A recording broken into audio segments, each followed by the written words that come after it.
They say every K-drama begins with love, pure, fragile, and destined to break your heart. But the real story didn't start on screen. It began with a writer's broken heart. In 1998, somewhere in Seoul, a young man named Ji-won sat alone in a small apartment. He had nothing, no fame, no money, just a notebook filled with dreams. He wanted to write a story about love.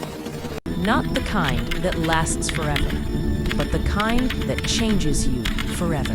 He wrote about a girl named Hannah and a boy named Ninju, two souls who met at the wrong time but loved each other the right way. They laughed under the same umbrella, cried under the same rain, and one day they said goodbye, knowing they would never meet again. When Ji-won finished his script, people told him, "It's too sad.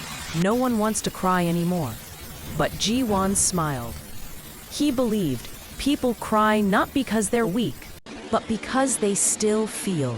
A year later, a small TV station agreed to air his drama, late at night, when no one was supposed to watch. The show was called Eternal Winter. No big actors, no fancy sets, just pure emotion. And then, something magical happened. People watched, people cried. Letters poured in, from teenagers who lost their first love, from mothers who missed someone they once knew, from hearts that still believed in love even when it hurt. Across Korea, the nation wept together, and across the world, people began to whisper, "What is this? This feeling?"